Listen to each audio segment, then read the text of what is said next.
The Electric Circus. Insert 20. Thank you. Press start. That's right, The Electric Circus, the totally geek-tastic podcast devoted to news, reviews, rants, and raves on your favorite stuff, games, gear, cons, cosplay, and more. And here's the ringmasters for today's circus, Ray Gunn and UberNerd527. So let's go down to the center ring. The show's about to begin.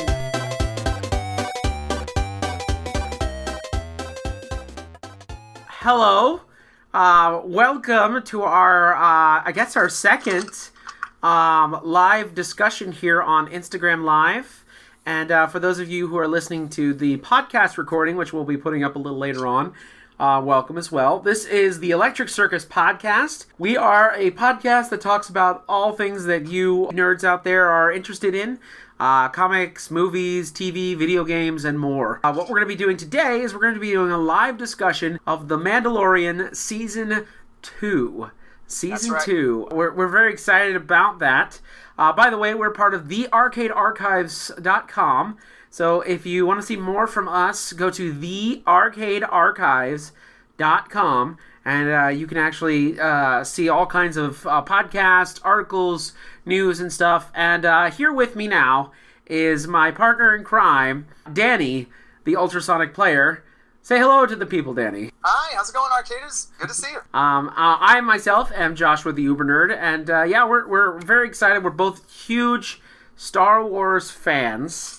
We are so excited to talk about The Mandalorian Season 2. Now, really quickly, before we jump into Season 2, let's jump into just a very quick overall what we thought about Season 1 of The Mandalorian. Why don't you start, Danny? Okay, well, starting with Season 1, it was just a perfect way of introducing, or rather reintroducing audiences to the Star Wars universe, but really doing it in a way that kind of offers a different angle, a different lens into this Star Wars galaxy. And I know Pedro Pascal, when he was interviewed for Season 1, he pretty much talked about that it's basically the same. It is the Star Wars galaxy that we know and recognize, but just in a different way. And really kind of reintroducing us, but doing it through the lens of a new character, really kind of allowed us. It was a really new way of going back to a place that's very familiar, but yet maybe not maybe not too familiar, given that we do go to new locations. And with a new character who is not Force sensitive, but rather, at first just a guy who's trying to, get by in a galaxy that's very, very lawless right now, especially given the time frame that it takes place in, given that it does take place after the events of Return of the Jedi. Through that, you're able to see, what he does, and along the way, he finds himself pretty much... the character really finds himself being a part of something much bigger than even he realized. But in the end, he basically, he goes for it and really kind of starts to, in a way, discover himself, even though he's already an adult and not a teenager, but yet he does find himself, I guess, in a way, on his own hero's journey, or at least as much as a mercenary or bounty hunter like him can. I like that. For me, I loved Season 1 of The Mandalorian. It was a great introduction. I like that it didn't necessarily connect to the complete galaxy just yet. It was kind of in its own little part of the universe, and it kind of had its own little thing. And it didn't necessarily connect to a whole bunch of things, but at the same time, it planted the seeds for things. I think one of the biggest parts of Season 1 was when... and I know they probably did this on purpose when they introduced Force healing into the universe, and then a day or two later, Rise of Skywalker came out, and spoiler alert, Rey used the same thing. I thought that was really cool, and a really cool vehicle for Star Wars to kind of experiment and try new things, not just story-wise, but also technologically wise, because they have all the technology that they use to do The Mandalorian and to make it look like it is a movie was really, really cool. And I'm very happy with the first season. So anyone in the chat, real quick, we'll give a few minutes, a few seconds, if anyone in the chat wants to throw down any thoughts on season 1 of The Mandalorian. If you guys are watching, feel free to join in and let us know what you think. Did you like the season 1 of The Mandalorian? Did you think that it was a good start? What did you think? Any questions out there? Just fire away at us, and we'll put it throughout the entire the entire discussion here. Speaking of the chat, I just want to give a shout out to Chris J1073 and Flex G7. Hello, good to see you guys again. I just finished saying, if you have any questions, please fire away. We're more than happy to answer them. We're not extreme experts by any stretch of the means, but we definitely love Star Wars, and I think we're both very knowledgeable about it. So we can try to answer it as best to our abilities. So let's jump in now. Season 2 of The Mandalorian. Now, again, very quickly, let's give our overall thoughts, and then what we're going to do afterwards is we're going to go over each episode individually and kind of talk about, give a little description in case you haven't seen any of the episodes of The Mandalorian, and then kind of just talk about our thoughts about it. So I'll start off this time with the second season. I thought was very surprising and very satisfying as a season. So what did you think? Well, basically, to start off, season 2 pretty much did what any good second season does, which is really just now that we've established our characters, now we can really start to really get into the core of what makes the series great, and as well as the core of the characters and things like that, and really develop them. And the way season 2, from start to finish, it really explored a lot of things about the main character, Din Djarin, as we know. But let's face it, I think just about everybody calls him Mando for the most part, and I don't think that's going to change anytime soon. But really just him continuing on the quest that he's been charged with, which of course, again, as people now know, his job is basically to bring Baby Yoda, or as we find out later on in the season, Grogu, to his own kind. Now, of course, I was under the impression that it was to reunite him with other people of his own species, so to speak. But no, it's actually just with other folks who can use the Force like he can, and then some. And of course, shout out to our Godfather Ray Gun. He just gave us a thumbs up. So, I'm gonna try to get you, Ray. I'm gonna try to get you on here. If only just voice only. So give me 1 minute while we're doing that. My thoughts about season 2 are, oh my gosh, so many surprises, so many just love letter to Star Wars, and not just the movies, but the comics and the video games and the books and both old and new. Everything in this season was just a love letter. To Star Wars fans, and I cannot imagine a greater way to do the season than that. It's just, but they did it organically. They didn't force it. No, they didn't. They didn't force it. They didn't. Hold on, I'm trying to get Ray on here. Hold on. There we are. There you are. I think we're just gonna have you. I think we're gonna just have you audio there, Ray. From the nether realms. From the nether realms. Yep. So, okay, real quick, since you're on here, Ray, what did you think about season 1 of The Mandalorian? Well, first off, I would like to say that there really has to be a name change in the show. Yeah. It should be The Adventures of Grogu. And the guy in the you're not far off the mark. I think a lot of people can agree with you on that one for sure. Yes. All right. So my feelings on this, because I can't stand very long, but I appreciate you guys letting me jump in real quick. Yeah. I have to say, a lot of people are feeling this whole thing about fan service, this, that, and the other thing. But I think that Favreau and Filoni are nailing it. Mm-hmm. They are really what Star Wars has needed for a very long time.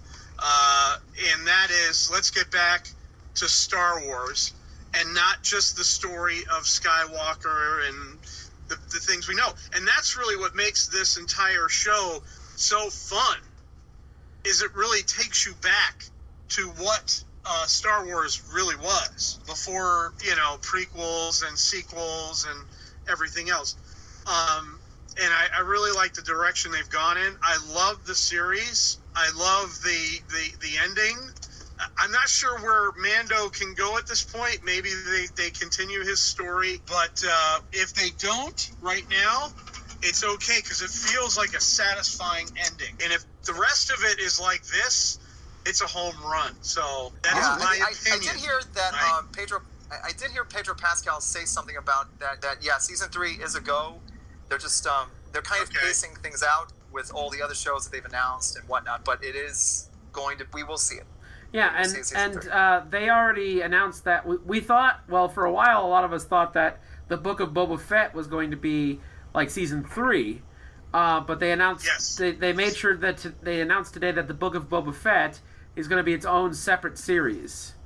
So that's going to be awesome. Right, and it's interesting how they've brought back Boba Fett, and you see him this older, weathered, and then all of a sudden he gets that outfit back, and he's Boba Fett. Yeah. And there's no doubt, and, with his partner by his side, this is going to be a very interesting story. Now, what I do hope is that they touch base on what happened with the Sarlacc pit. How did he get out? Now, obviously, he's got some scars. Right. So things have happened, So it'll be interesting to see how things go. And it's, I don't want to go into spoilers, but just suffice it to say that whoever shows up at the end of the show isn't mad to see Boba Fett. That's a thing. So but like I said, I think this is the best Star Wars we've gotten since Star Wars. I mean, it really, And that's a huge endorsement from you, Ray. And, what's that? That's a huge endorsement from you, Ray. Oh, absolutely. Well, it's funny, there was a meme on Facebook that really summed it up, that, what's his name? He creates this movie Elf, which becomes a Christmas classic. He then jumps in and does Iron Man, and that starts the MCU. And now he's doing Star Wars, Because you can tell that this man loves Star Wars. Oh, yeah. He liked Iron Man. He loved Star Wars. And he's all about it. And so he teamed up... For my money, it's a shame he didn't start it. Right. And he teamed up with Dave Filoni, who I feel is the apprentice to George Lucas. Yeah. Because he learned under George Lucas. Absolutely.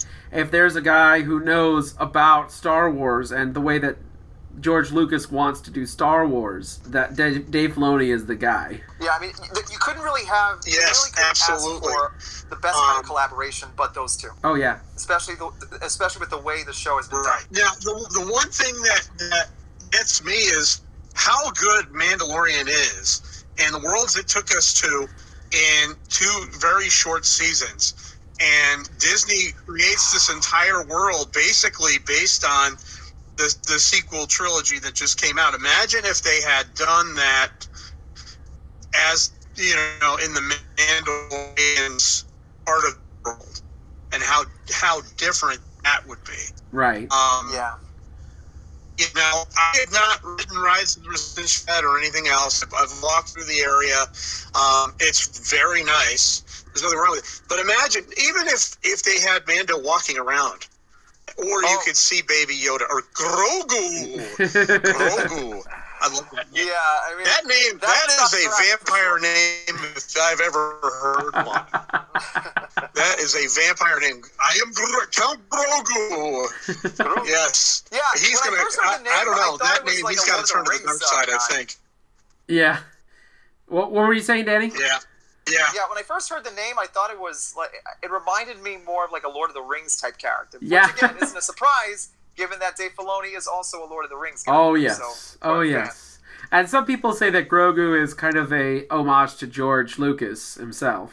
I mean, it could be. Interesting. So who knows? But I feel like season 1 was a great introduction. to introduce us to the characters, and then season 2 was very much, okay, we've introduced the characters, now let's open the floodgates and really have fun with this. I think Dave Filoni is following the same formula that he did with both Clone Wars and Rebels, kind of having that first season giving time for people to get used to the characters, and then season 2 and then beyond, we're just opening the floodgates and just doing anything and everything we can. But yeah, so you enjoyed season 2, I take it, Ray? Absolutely. Oh yeah. Here's my only sour note on the whole thing. Okay. Bring back IG-11. Gosh darn it. Yeah. If only though, Bring him back. If only. I'm excited for Boba. I'm excited for Obi-Wan. Bring it. That's what I say. Bring it. All right. And bring it to Disney Plus so we can all watch it and have fun with it. All right.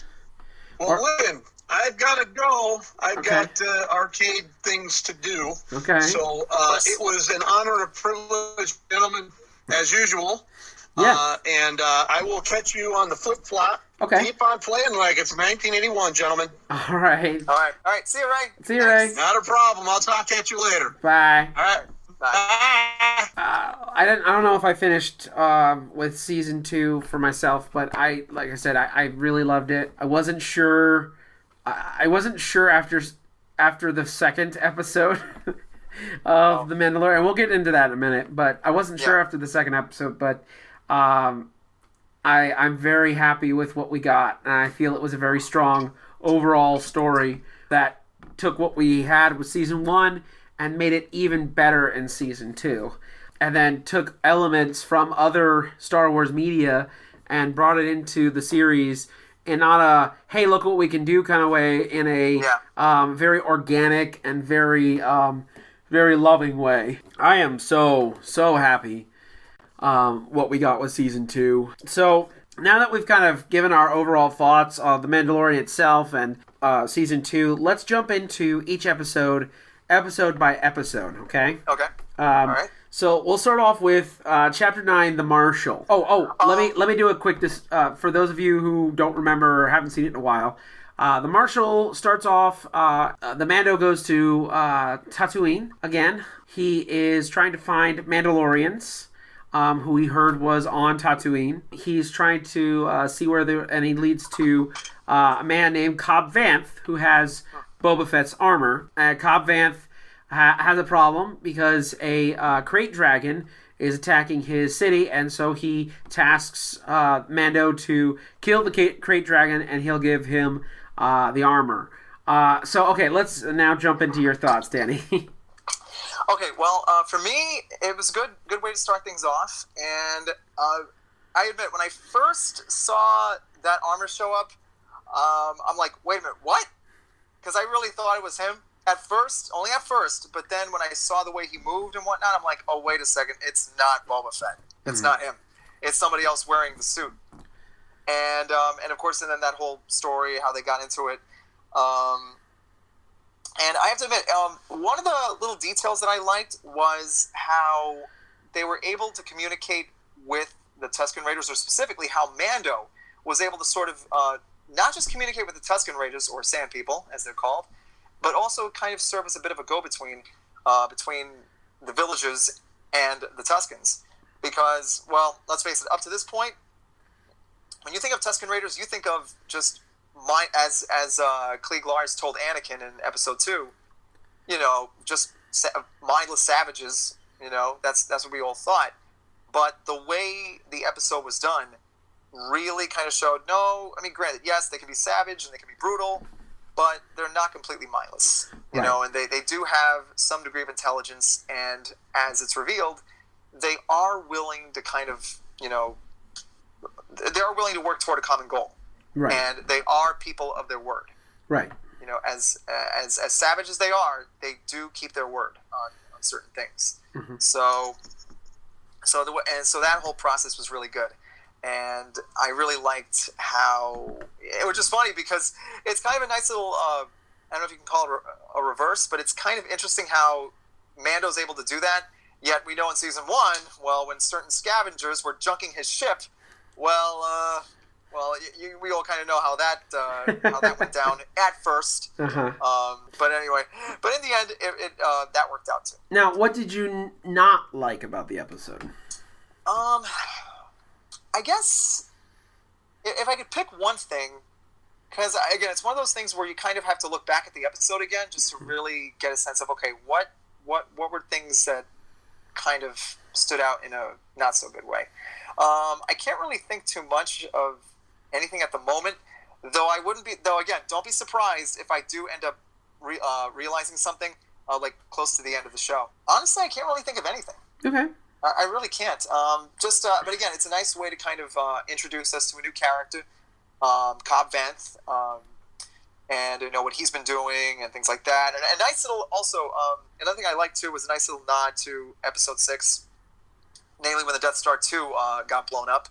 So that was pretty nice, and how that tied into the planet that they were on. And speaking of which, yes, we do go back to Tatooine in the first episode of this season, but only to a different spot, because it's not Maz Espa, which like we were in the prequels, and it wasn't Maz Eisley, like we were in the classic trilogy.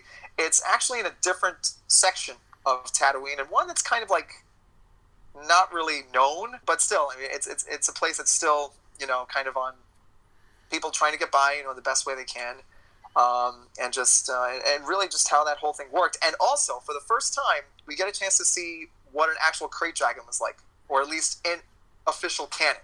Not counting other places like Legends and what have you, because I think the only thing we saw via a crate dragon was, I think, the skeleton, because I think in one of the classic films we had seen... and A New Hope in one of the very first scenes. Yeah, so there was that. But other than that, we didn't really see anything else, or actually see one. Right. And the way they did it wasn't an automatic introduction, or rather, it wasn't like they didn't introduce you to the creature right away.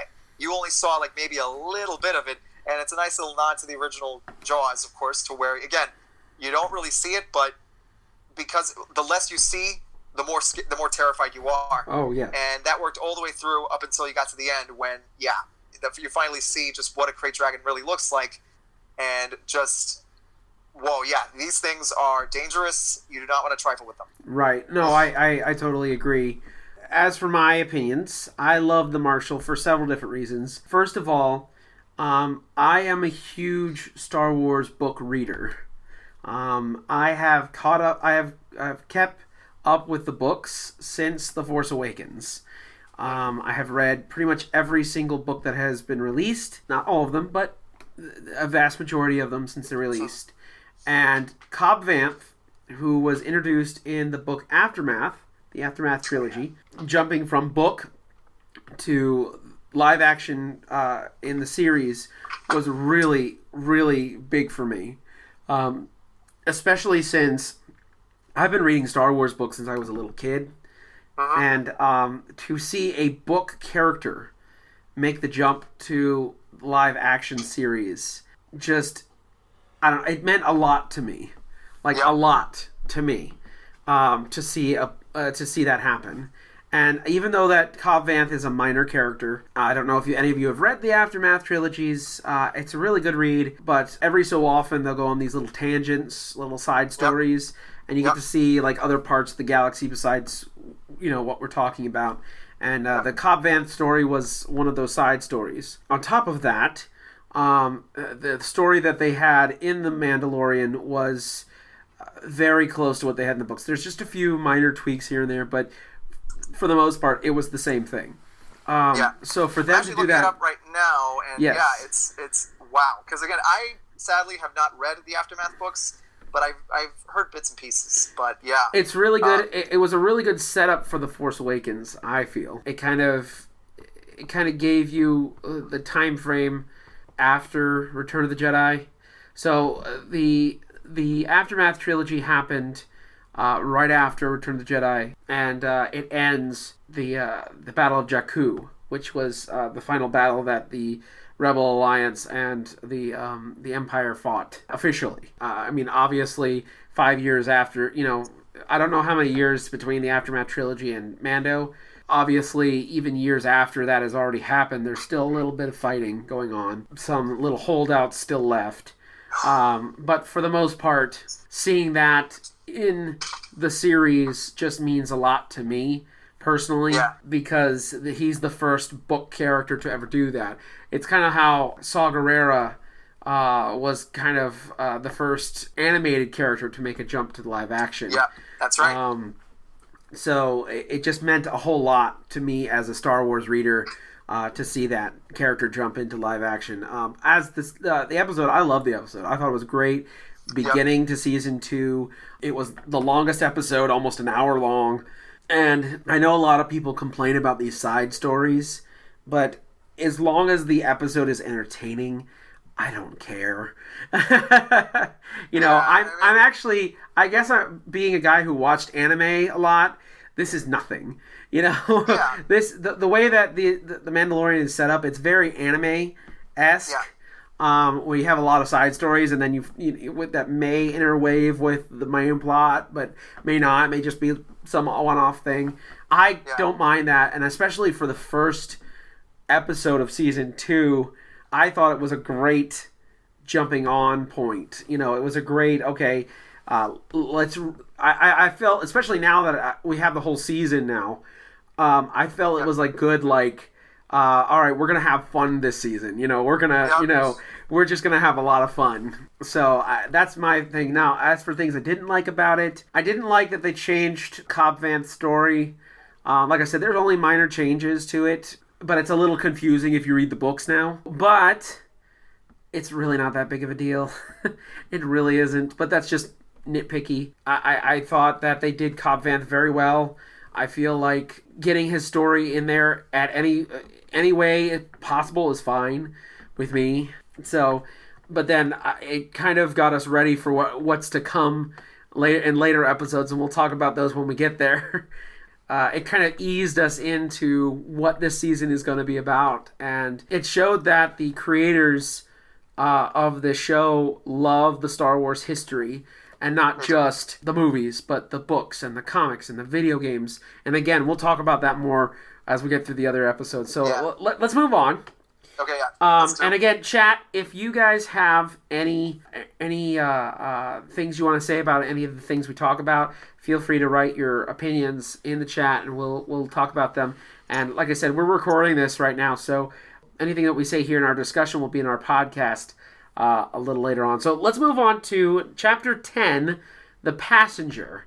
Now, the description for this is that before leaving Tatooine, Mando is ambushed, and the baby is almost kidnapped. However, he gets away with the child. He has to slog back to his ship. He needs to find his next move, but he doesn't know where to go from here. He goes to, I can't remember her name now. The lady that's at the docking bay. It's okay. That's all right. Chad, if you remember her name, let me know. But anyways, she goes back to him. He goes back to her, asks if she knows anything, and she finds out that she has somebody who's looking for passage to her home planet. She also would know where some other Mandalorians are. So we meet Frog Lady, who has no official name yet. No. Who wants to transport her eggs to her home planet. However, they can't use light speed. They have to go the slow way. So some things happen. Mainly, the New Republic gets involved. They get shot down on this icy planet, and then have to survive and get back out so they can deliver this Frog Lady and find these other Mandalorians. Okay, that's as great as best Reader's Digest version I can give it.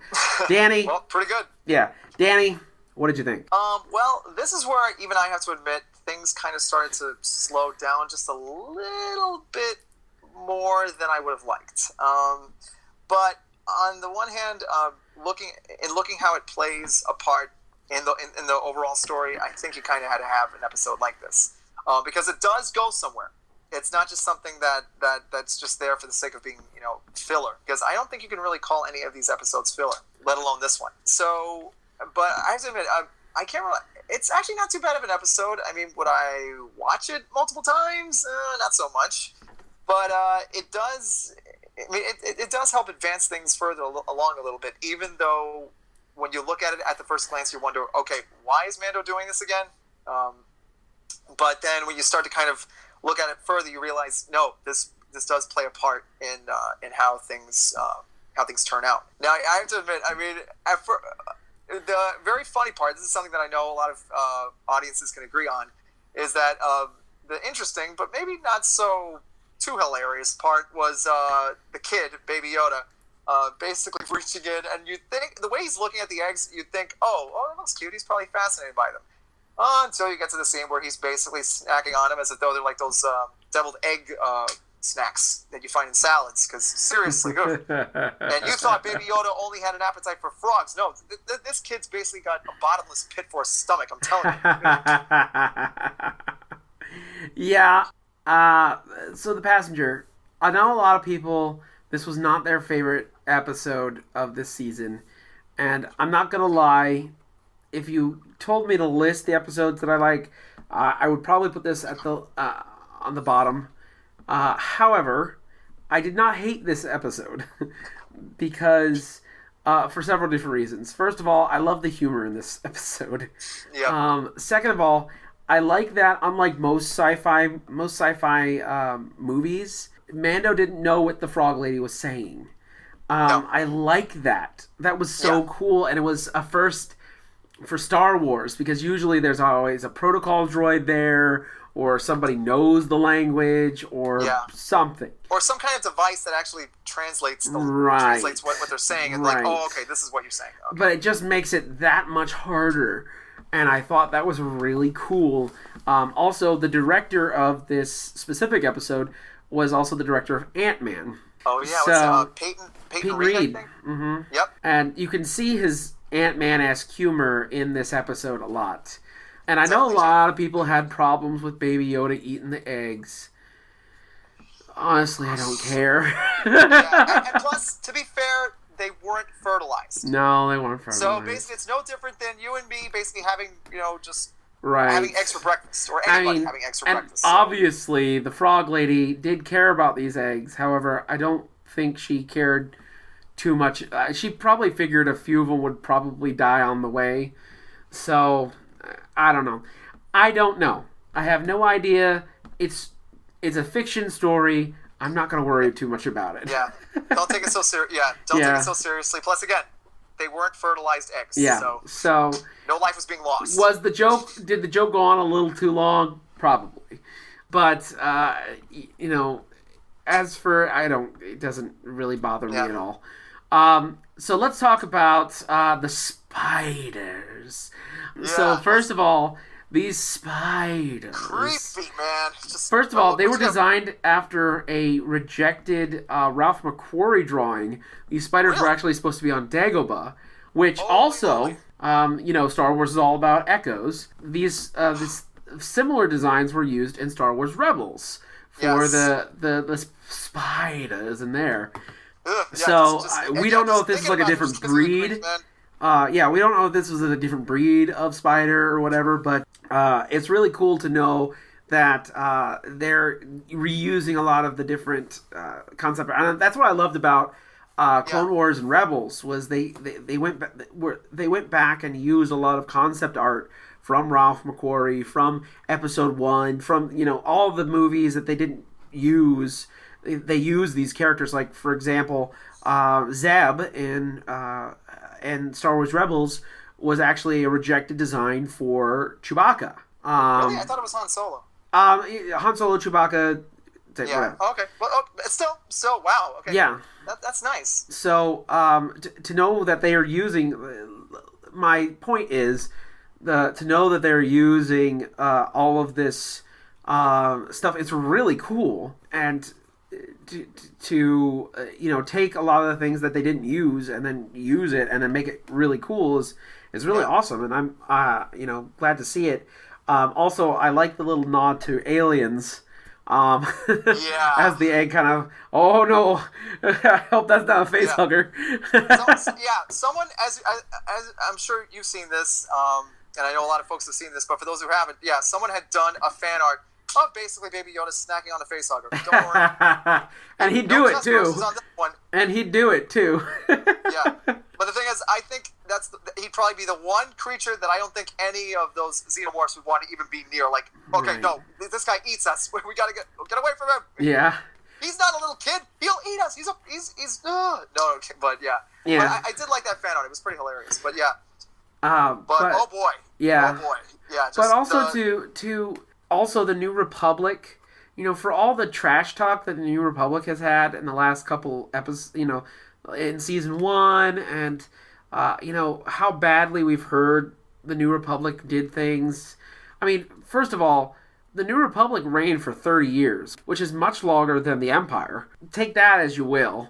Yeah, I can kind of see the argument where some folks are coming from, because they feel like, as it was hinted at in Force Awakens, it was back to business as usual. Right.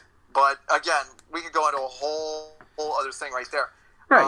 But yeah, but still. See the representation of the New Republic in the 2 X-Wing pilots who, come in and you think they're going to arrest Mando, and then, they know that he helped save that one dude's life, and then at the same time he arrested all of his crew that tried to break in, did break in. Yeah. It's kind of neat to see that payoff, especially an episode in season 1 I feel like doesn't get a lot of love either. That payoff was also quite entertaining and quite cool. Oh man, I loved it so much. It was really cool. So yeah, but and I do like how those pilots kind of work also as sort of like little wink at the audience cameos. Yes. It's like, so you had a few people, again, if you recognize the faces, if not the voices, then you know who they are. Like almost like a Stan Lee type thing. But in a good way, though. Yeah. All right. So, do we have anything else to talk about the passenger? No, just that, it definitely added a little bit of some horror elements at the end. Yes. Those things were creepy. Yeah, and it's like, if you blast away a few, guess what? They're gonna come at you even harder. Right. They're just gonna swarm you. We're like, run! All right. So chapter 11 is the Heiress. After a very rough landing on Frog Lady's home planet, Mando finds out about the other Mandalorians, who he charters a boat. The boat's a trap to try to get Mando's Beskar armor. And he's saved by a bunch of Mandalorians, including one, for all of you Clone Wars fans out there, Bo-Katan Kryze, who saves the day. She asks Mando to help her hijack a Imperial transport full of weapons and stuff. So Mando does.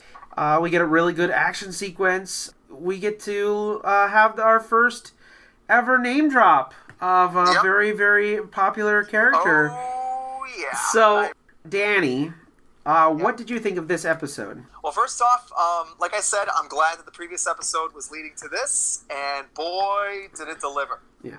For anybody who thought that maybe for anyone who thought that the previous episode was kind of like a little bit slow in going, well, this one kind of ratchets it back up to where it should be, and then some. Because, again, not only do we get the appearance of yet another character making the transition from animation to live action, or rather from a different source into an actual visual medium, but we also get, essentially, a name drop of another fan favorite, whom we will meet later on, hopefully. But first off, the Mandalorians who save Mando's life, holy moly, I wasn't expecting it. I thought it was just going to be some random people. But nope, it turned out to be pretty much whom I believe they're called the Night Owls. I think they're called. Sorry, so whenever I hear that name, I think of Court of Owls from DC. But yeah, again, no connection between those two, different groups. But it wasn't until I saw actually the lead person take off their helmet that all of a sudden, because again, I do have a lot of catching up to do on my end in regards to Clone Wars. But I am familiar with the character. And just who is this character you're talking about? Well, basically it's none other than Bo-Katan Kryze, or Bo-Katan, depending on how you want to pronounce it. But it isn't just the character herself. No, they actually got the actress herself who plays the character in Clone Wars and in Rebels to actually be able to come in to a live action thing, which I'm really glad they were able to do, because the beauty about animation work, and again, not to deviate too much from what we're talking about, most actors like to do animation work because, again, it's something that you would never be able to do in live action. But to give credit to Katie Sackhoff, she basically looks enough like the character to where she's able to become that, and not just in voiceover form, or rather, not just in animated form, I should say. And boy, did it work! I mean, it was a seamless transition to where you didn't even need to look at the character too much to know, yes, that is Bo-Katan. Mm-hmm. No, I agree. With that, with that though, you also get a little bit of a, I wouldn't say it's a shock to Mando's system in terms of his core beliefs and what he was raised on. It looks as if though there's different sections of Mandalore, or rather Mandalorian culture, that not everybody seems to be on the same page about. And it turns out that in Mando's case, let's just say he was found by a different section of Mandalorians that aren't exactly the same as the ones that trained and brought up Bo-Katan. Oh, yeah. So do you want to give the name drop, or do you want me to? Yeah, go ahead, man. Yeah, basically, as she reveals to Mando, basically he was found by the Watch. He is a child of the Watch. Mm-hmm. Now, when I first heard that, I'm thinking, oh, wait, is she talking about Death Watch? Because that's the only Watch that I know of. Unless, of course, there's other Watch set that we don't know about that have the name Watch in their title. But basically, yeah, I mean, we just getting a chance to see that, and just the different, I guess, clearly Mando or Din and Bo-Katan have very, very different ideologies over what they think a Mandalorian should be. So, but in all, though, he obviously agrees to help them, grudgingly, for the most part. But he says, okay, fine. But one thing that really stood out to me, though, was when Bo-Katan looked at Baby Yoda. And that really got me wondering, because even I know that she had to have had, given that Bo-Katan did have some interactions with the Jedi during the Clone Wars, obviously, it does beg the question as to whether or not she's aware of who that kid is, or specifically who and what Mando has obviously hanging around him. Because obviously he's not carrying the kid around for luck. But still, other than that, though, it worked out pretty good. It was an awesome, really action-packed episode.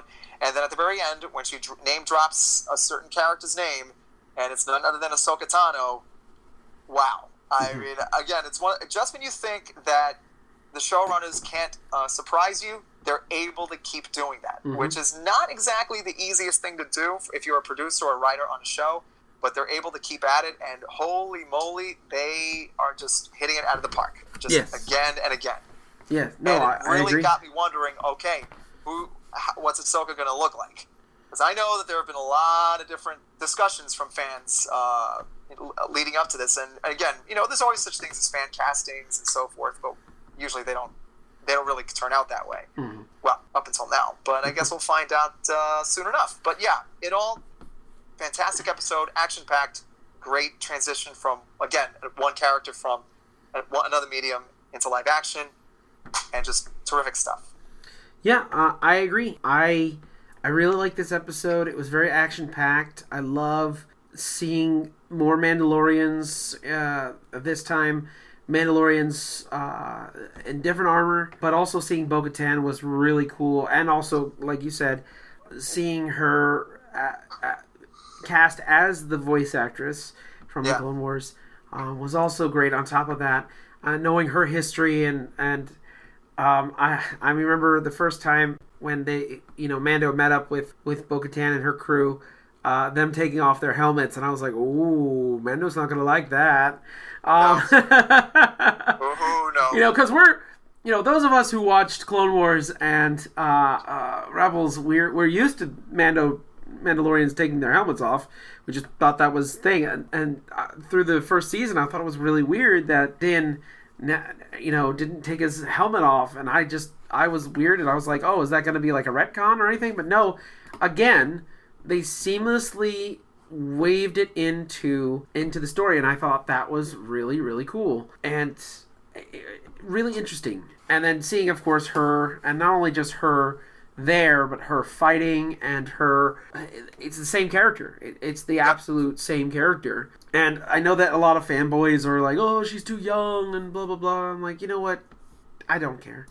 And plus, also, to be fair, though, I mean, given that she was, because my understanding is that she is the younger sister of the now late Yeah. Satine Kryze, I think it stands to reason that, unlike Obi-Wan, which again, it's one of those things where you look at it and you go, well, wait a minute, how come Obi-Wan, by the time we get to A New Hope, the guy looks like he's already like an old man, whereas Bo-Katan doesn't look like she's aged a day. The only thing I can think of is that, look, maybe she was a teenager, because because my understanding she was just a few years older than Ahsoka, or so the story goes. But still, I think she was a little older than that, but yeah, but still, I mean, it's the character. It's the character, and that's all we care about. Yeah. And she's there to kick butt and take names, and boy, did she. And then when she name dropped Ahsoka, I could not believe that was happening. And I remember, does that mean Ahsoka's coming in?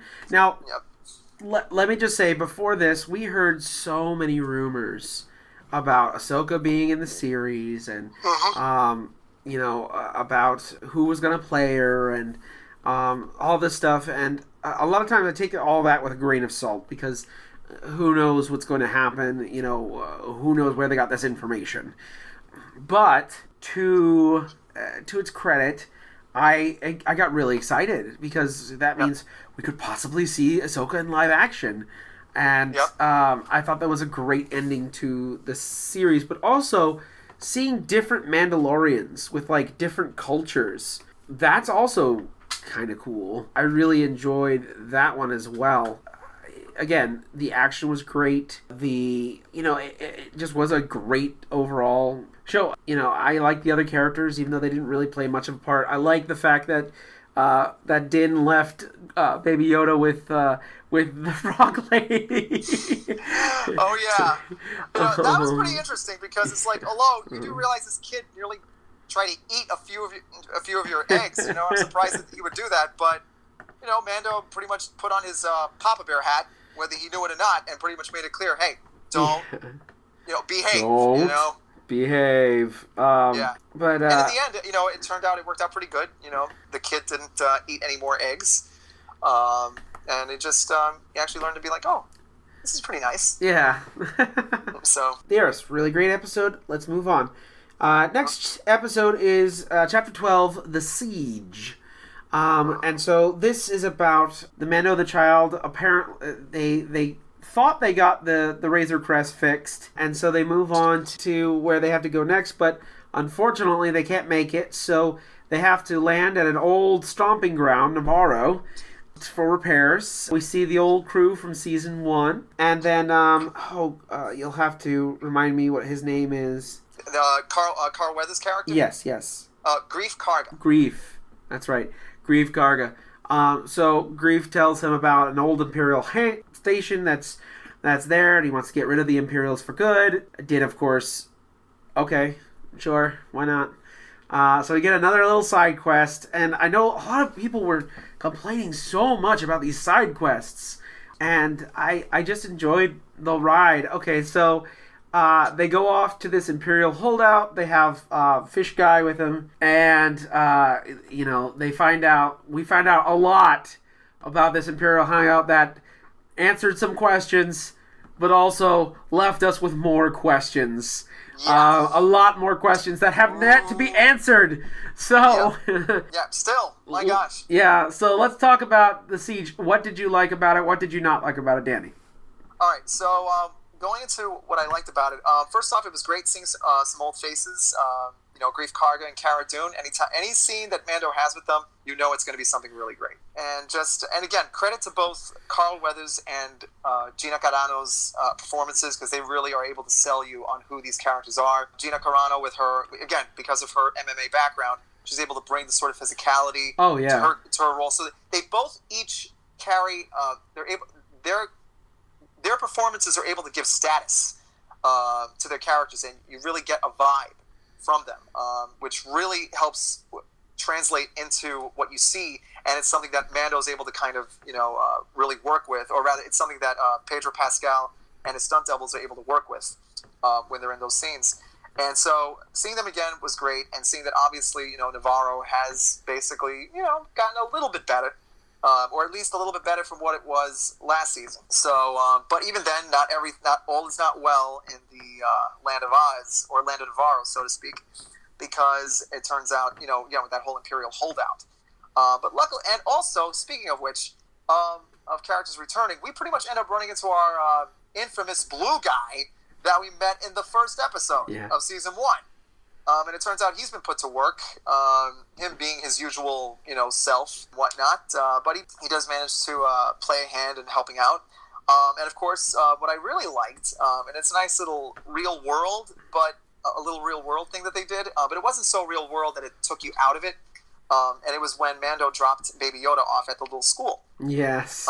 So that was a nice little touch. That was the first time I think we've seen a school in Star Wars. No, that's wrong. Because we saw the Imperial. I don't think there was any. We saw the Imperial Academy in Rebels. Rebels, yeah. But I don't think they've done anything like that in the movies, though. We saw the clones getting educated in Attack of the Clones. I guess that's right. We've never seen a traditional Earth school. How's that? Yeah. We've never seen a traditional Earth school. Yeah, or the closest thing to like that in the Star Wars galaxy. So right. Yeah, that's true. Right. That's true. So that was kind of cool to see, like, an actual school in Star Wars. So yeah, and with all the usual stuff that you'd expect, you know, to find in an elementary school. Yeah. I mean, good grief! And once again, Yoda has now developed a sweet tooth by the looks of things, because it looks like those cookies, or I guess the Star Wars equivalent of macaroons, he has a soft spot for now. And, he has a soft spot for any food. He's a black hole of food. Yeah, I mean, it's a good thing that Earth does not exist, that the Milky Way galaxy does not exist, or that it's not next door to the Star Wars galaxy, because imagine Baby Yoda being introduced to Earth food. My gosh. Yeah, it's like, forget Big Macs and Whopper Juniors and DQ Blizzards. He'd scarf them all down, and he'd still be like, I want more. Can I have more, please? But anyway, but just that little scene between Baby Yoda and this other student, and again, it's very, very similar to what I remember in elementary school, what you remember, and just like, come on, man, can I at least have some cookies? No. Fine. And he uses the Force. Force grab. Hey, I They're asked mine nicely, now. that sort of vibe, and that was really cool. Yeah. And just, again, the action was great, and just finding out some interesting things, and Mando probably wondering that maybe he should have not let a certain scientist go, right? Or at least walking on 2 feet anyway. And just a few little pieces to the puzzle in regards to where does the kid figure into this whole thing, and why was the Empire so adamant about getting him? And let's not go too much into like theories or whatever, but how surprised were you when you saw that unfold in that episode? Honestly, it was very surprising. Mm-hmm. But then again, considering that there's still a lot of mystery regarding Baby Yoda, we really, again, it were some questions that we kind of needed some answers to. But again, it only left us with more questions. Like, okay, what's going on here? Because obviously there's a bigger story afoot here, or there's a bigger thing going on. But But Mando has no idea what it is. Right. And, exactly. And it's one of those things where obviously he knows he has to keep the kid safe. He has to find a Jedi or somebody of this kid's race to keep him safe, and hopefully keep the Empire away from him somehow. Right. So it was definitely like a little bit of a race against the clock. Okay. Another thing too, and I wish and I didn't mention this before, but one thing I really like about the show is that you really get a chance to see the Empire really be a little bit more intimidating. Like even characters and vehicles that you would think are nothing but cannon fodder. Nope. These things can be very, very, imposing. Mm-hmm. Even if you have the proper tools. And we know that Mando, again, he's pretty much got the right stuff. But even then, he still has his hands full. So yeah, go ahead. I like seeing the troop transport again in this episode. I didn't grow up with a lot of the classic Star Wars line and a lot of those classic toys that a lot of the, I would say, first generation Star Wars fans got to see, but to again see this in live action. Again, I've seen this in Rebels, so it wasn't it was kind of a cool thing to see it in the first season, and the second season it was like, oh cool, they're bringing it back. But you know that they have a big heart for this stuff, and it's really kind of cool to see. But overall, I liked the episode. I thought it was good. Yeah, another side trip, but who cares? We get to see our crew from the first season, and then introduce Fish Guy.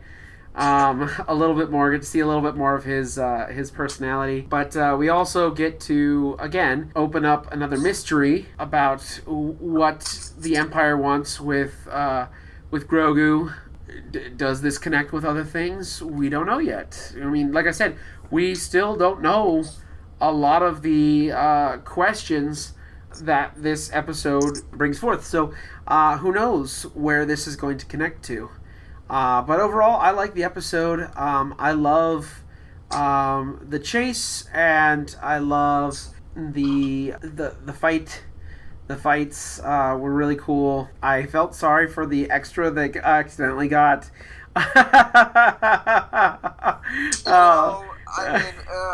Some things just can't be avoided. No matter Well, what. I mean, they digitally took him out anyway, so whatever. It's gone now. But I love the kind of jokes about like stormtroopers not missing, and there's no handrails, and I love all that. And then of course Mando's save at the end with the Razor Crest all fixed, and then to find out at the end that Moff Gideon has a mole and is tracking the Razor Crest was a really good ending to this. So overall, I can't really think of any cons for this one, because again, good action-packed episode.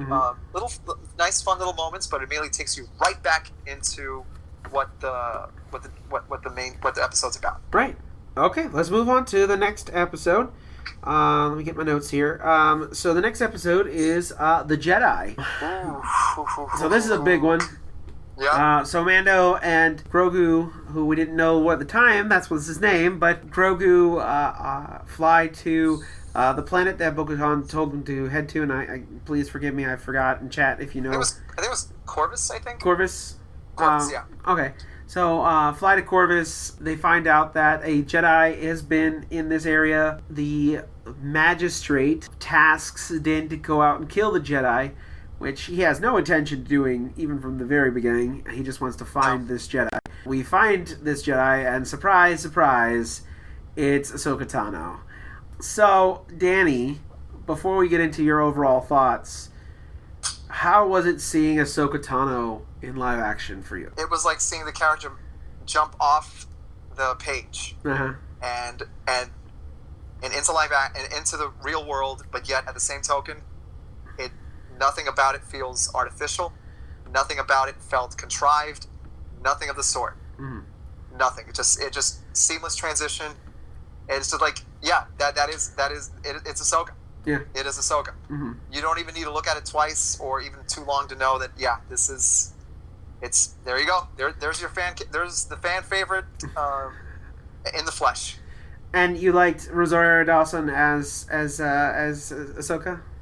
There could not have been a better actress to bring this character to life in live action. And it's also one of those few moments, maybe one of those once in a blue moon moments, where fan casting was spot on and that they were right all along.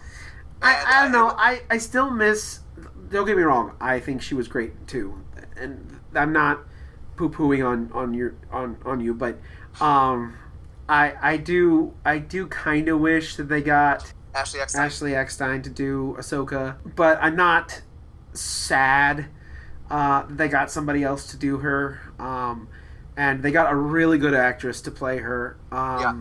She did a lot of research into the character, and she nailed it. She nailed Ahsoka. I really cannot wait to see, and we'll talk more about this later, but I cannot wait to see her in this series, that the spin-off series that they're going to do. So, all right, overall thoughts on the episode itself.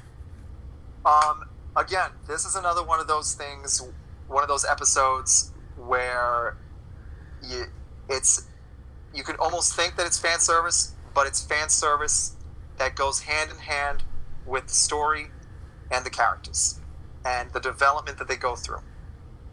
And just perfect homage. And again, this is another one of those episodes that shows that the showrunners know what they're doing. They're not doing what, and again, this is not meant to take a dig at J.J. Abrams or Rian Johnson. Goodness knows they've already gotten enough flack from Star Wars audiences as it is. But it does need to be said that what really sets Jon Favreau and Dave Filoni apart from J.J. Abrams and Rian Johnson is that they did not try to copy the movies the movies that came before. Mm. What John and Dave did was they were able to take the very things, the very elements that inspired George to create Star Wars and incorporate that into the show. And that, in turn, is what really makes the whole thing work.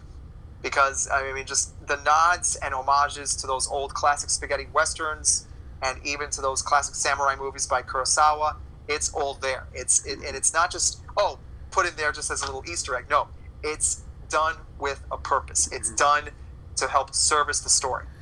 And I will agree with you. I will say that the episode is a little slow, especially in the middle. I know it was on purpose, but it is a little slow. And I feel like a couple of the audiences could get bored with how slow it goes in the middle. Overall, the episode was really cool. Seeing Ahsoka in live action was great. You know, getting to learn Grogu's name was really cool, and the fact that they got to share. I think my overall favorite thing about this episode is that you could definitely tell that this is a Dave Filoni episode. Oh, hands down. The way you can tell is the way that it was shot. There were so many scenes in just that episode alone that were like paintings. They were like somebody painted something. The silhouettes, the colors, everything was very much artistic. Yeah. I mean, again, and going with what you said, while I'm no artist, I mean, because again, goodness knows I can't draw to save my life, but right. the just again the way it's done. I mean, just the art. I guess what is it? The artistry, or just that artistic feel. Mm-hmm. That, and again, any artist worth their again, and again, you're an artist yourself, and just the way it's done, it feels exactly like just like again out of like a Ralph McQuarrie type painting, or like take your pick, but just artistically, it is so like artistically appealing that even if you can't help but pay attention. You can't help but pay attention to it. Like you take it all in. It's just it's.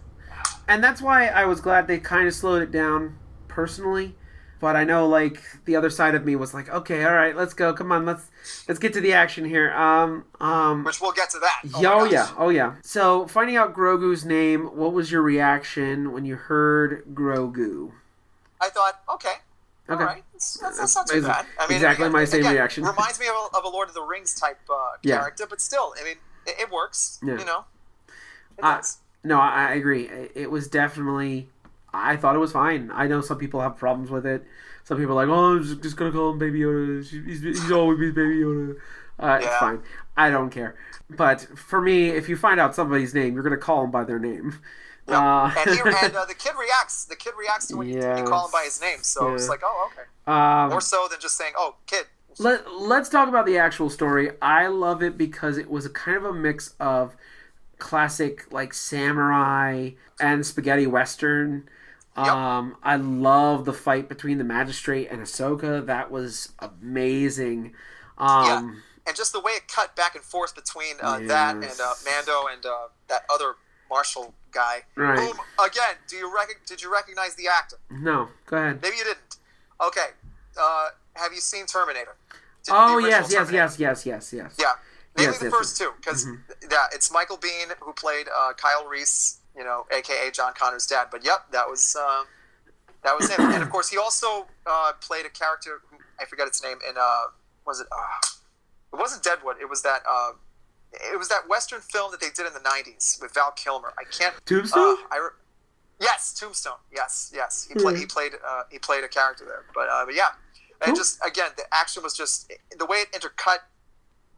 Again, those kinds of things really are great, especially when done properly. And I loved seeing Ahsoka and Din work together. I loved there was one moment in the scene that like I honestly was like, okay, this Rosario Dawson is Ahsoka, is the part where she slices the gong in half and then cuts down. This guy has a blaster on him. She cuts the blaster in half. And then just turns and gives him this smile, and he just runs off. I was like, "That's Ahsoka," because you can see she's got a little bit of her master's sass in her. She is truly a true student of her sensei, Anakin Skywalker, to a T. Oh, yeah. And it's one of those things that make me almost wish that, because I'd like to think that an alternate timeline, and goodness knows, fanfics being what they are, right. I like to believe that there's a few where Ahsoka trains Luke and Leia. Right. You know, I mean, but who knows?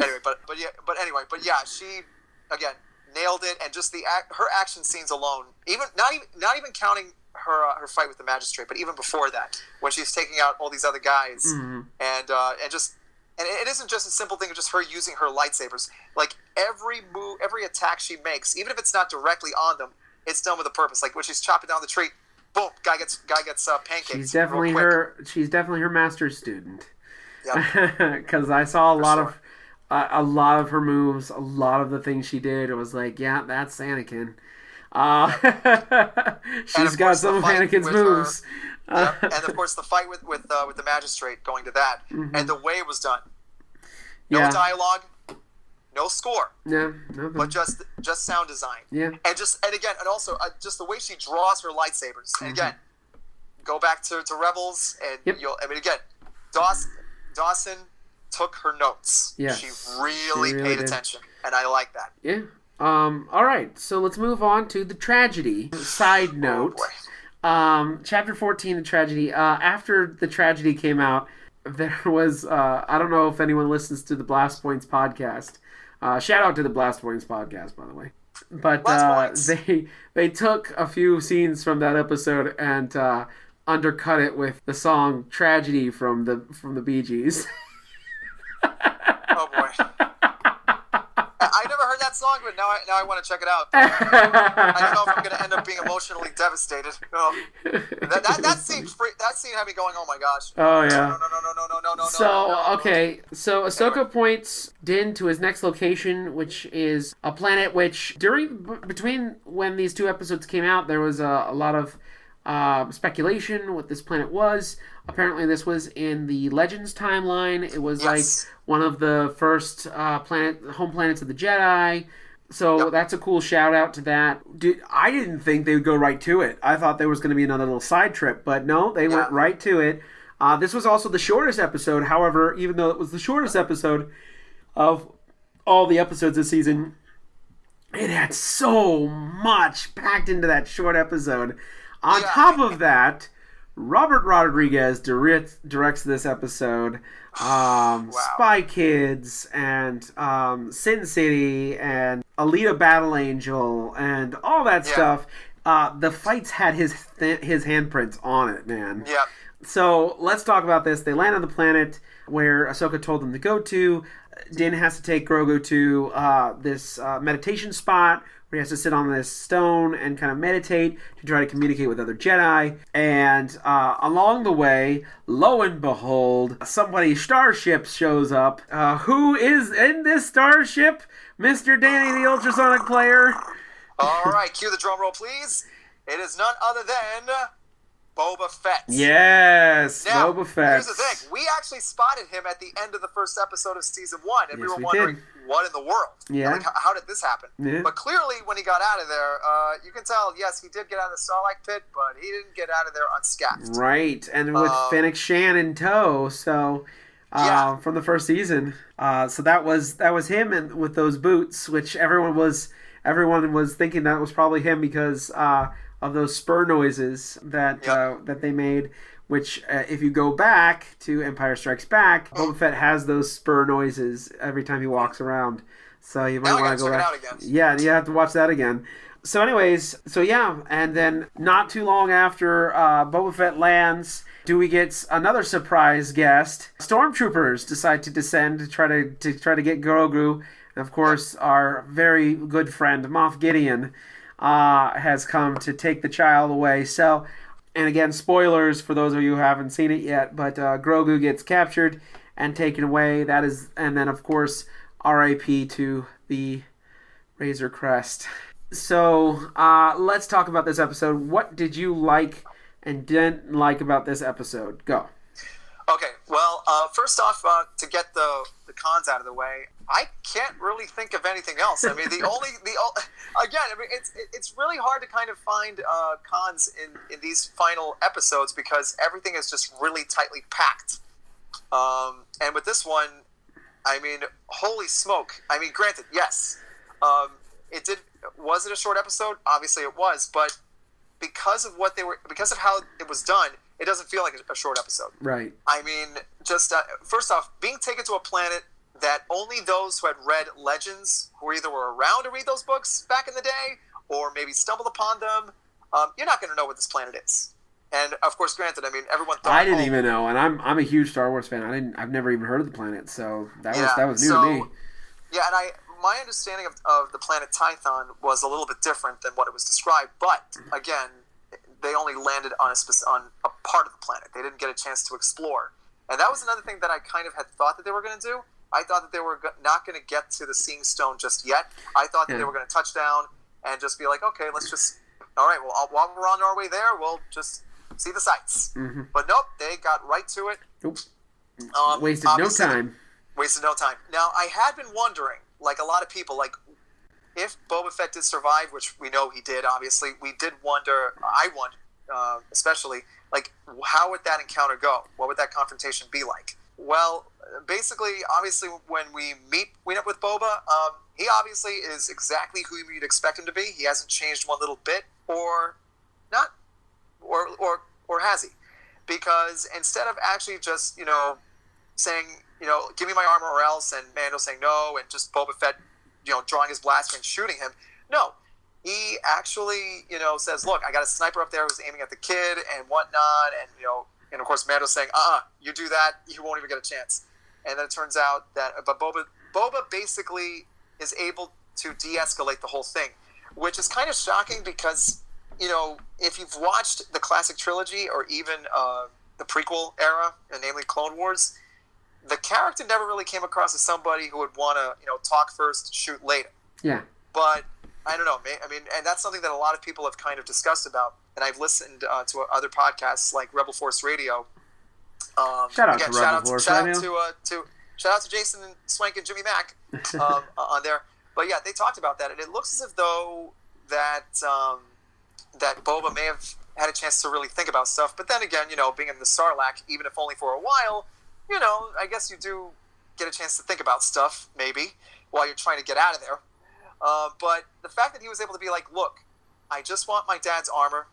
You hand it over to me, and in return, me and Fennec here will help protect the kid. And, it was one of those things that at first Mando wasn't too keen on because he was like, well, look, did you take the creed and all this stuff? And Boba says, no, I'm not. I mean, look, I'm just a guy trying to get by in this galaxy. That's it.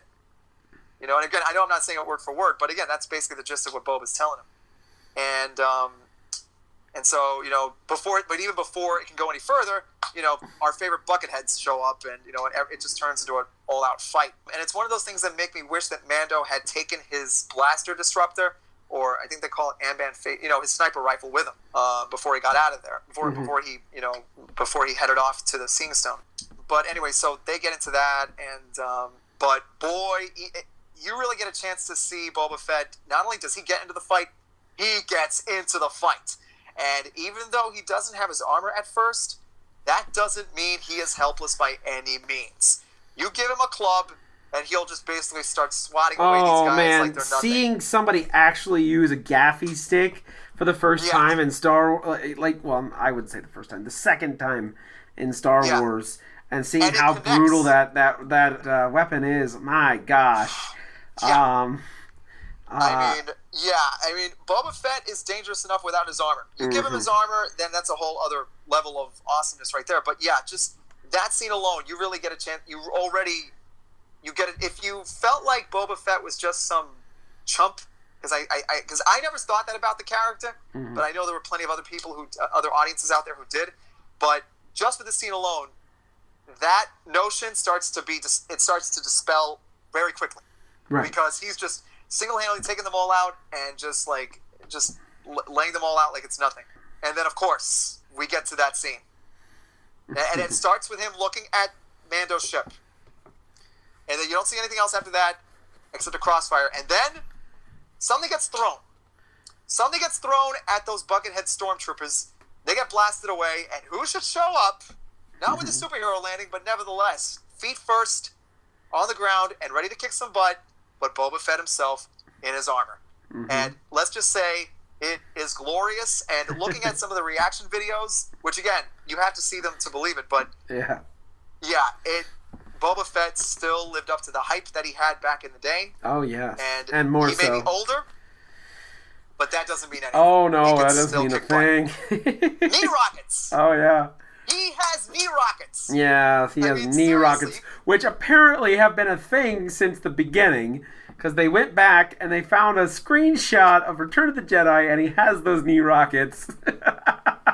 Wow. And just, again, fan service that isn't just tacked on for the sake of fan service, but fan service that helps service the story. Oh, yes. I like that. So, I like the episode too. The thing I loved about it was focused. And yes, it was the shortest episode, but it was focused. It got right to the point. You did no fluff, right to it. And it didn't stop for a moment. You know, it didn't stop to have you breathe for a moment. It just kept going and going and going and going and going.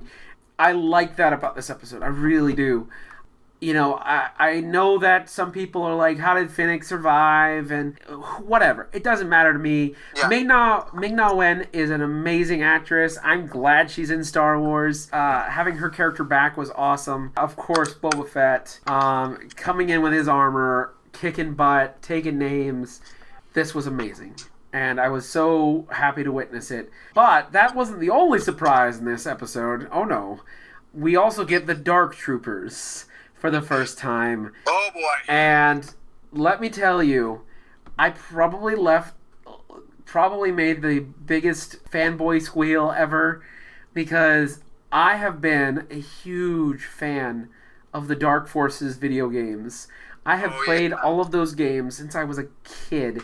I remember sitting on my dad's computer playing Dark Forces, fighting against the Dark Troopers, but to see them in this series made me so happy.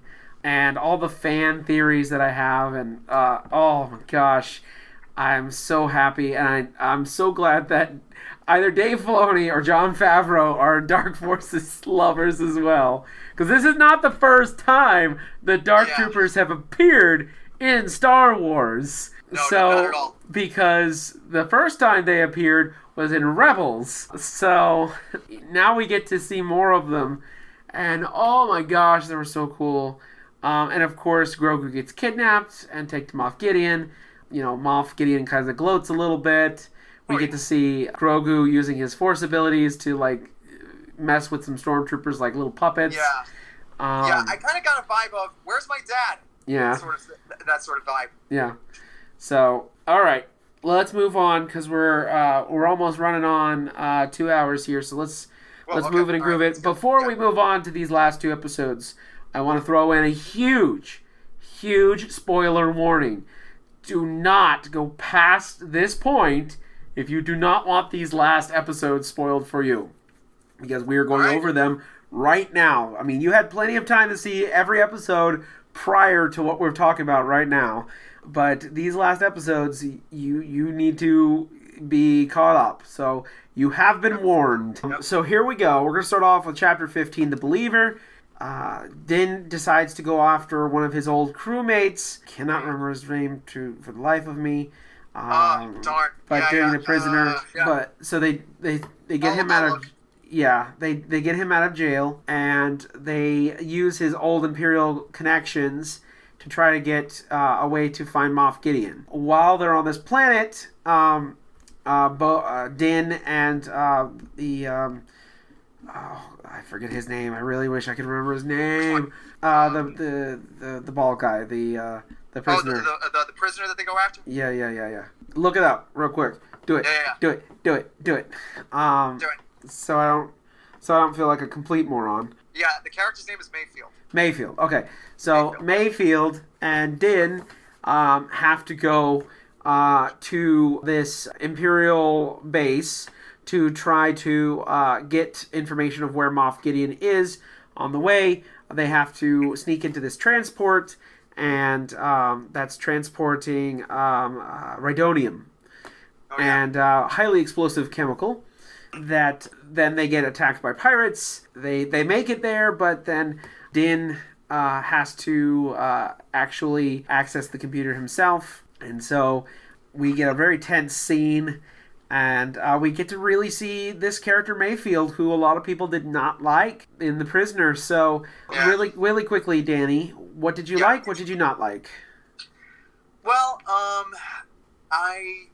you know what? Looking at this episode, I have to admit, at first, it kind of felt a little bit like there were maybe a few moments where maybe the pacing kind of went just a little bit off again. Not too much. But in looking at it again, it was a lot better on the second viewing. And of course, again, getting a chance to see Mayfield again, played by Bill Burr, and the sort of humor he brings to his performance, and just it really kind of helped. Not only did it help, like, kind of harken back to again, not only did we get a chance to see another character we saw from last season come back, but this time, unlike the first season, where he was pretty much like a pain in the neck and obviously a bit of a, obviously he given what he tried to pull in season 1, but to see him back, but this time with a bit of a different feel and a different vibe, and definitely someone to help, who ends up really becoming a big help to Mando in this one. It is one of those episodes where you kind of have to watch it a second time around just to really get a full understanding of the thing. Oh, and of course, a shout out to Heather Worley-Yard, who just joined us in the chat. So hello. Hi, Heather. So yeah, again, to anybody who joins the chat, again, you're more, please chime in. Yeah, we're talking about Mandalorian season 2. All right. Currently on The Believer. Right. So, but yeah. So, but I do like the little discussion and talking that Mando and Mayfield have at first, and because obviously Mando does not really want to get into any discussion about ideologies and whatnot. He doesn't do small talk. Din is not a small talker. He is not. And even just that scene of him having to take off his armor completely and put on this Imperial outfit, and this gets and I'm glad that this translates to when he, well, spoilers, has to take it off, when he has to take his helmet off.